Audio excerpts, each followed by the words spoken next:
Switching from the blues to zombie-killing babes, model-cum-actress Mia Jovovich is back, reprising her role in Resident Evil 3.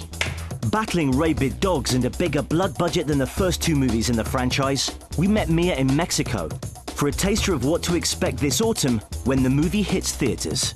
Here we go, stand by the shoot. Roll cameras, please. Action!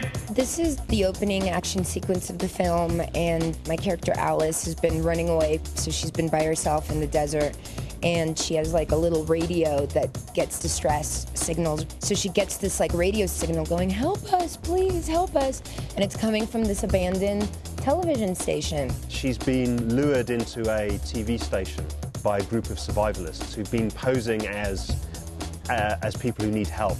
She gets caught by these like crazy survivalists. Roll cameras. 3, 2, 1. Go.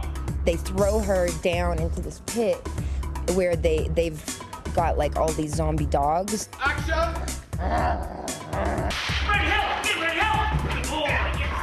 We've used Malinois, which are a strain of German Shepherd. They're now the most used protection dogs in the world. They're much, much more aggressive than Dobermans. And they have long fur, which has enabled us to actually build coats of flopping flesh and ribs to put onto them. It's definitely a little bit scary for me because, you know, anytime you have to work with animals on set, there's always like this big X factor of, you know, you don't know what's going to happen. We've spent a lot on the blood budget in this movie. There's buckets of it.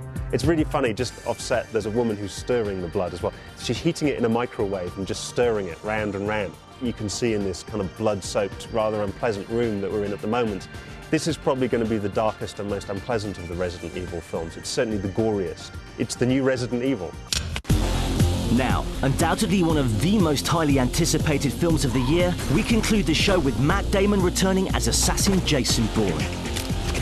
In this new chapter of the espionage series, to be released this autumn and directed once again by Paul Greengrass, we went on the set of the Bourne Ultimatum to get an exclusive insight from Matt as to how and where the eponymous Bourne is hunting down his past in order to find his future. Sit down, strap in, and turn on all you've got. This is Jason Bourne. The office we're in, this is Joan Allen's whole kind of office and where she works. Nikki, this is Pam Landy. We have reason to believe there's a connection between Neil Daniels and Jason Bourne. You need to take necessary precautions. I've never been in this set before. This is the first time. I never get sets built for me because I'm always running from people or running at them. So I now see where all the money goes in these big productions because this is really an incredible set. There's this whole backdrop behind me that's a cityscape, but obviously we're in Pinewood Studios in London, and if you've seen these labyrinthian corridors, I mean, it's a pretty massive set. It's a big operation the third time around.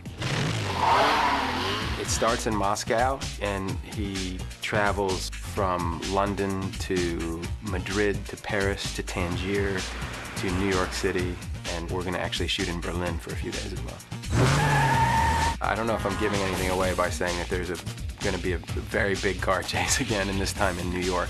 We felt very much that the car chases in the first two movies were like offspring of the French Connection in a way. We felt like we should dare to go to New York and do a car chase. We're trying to top the car chase in the last movie, and between Paul Greengrass and I think we might have it licked. What you come to find out in this movie is the true secret behind the entire program and the true nature of who he is. Someone started all of this, and I'm gonna find them. And what he did to get where he was, and it's a really elegant kind of wrap up of the entire three movies.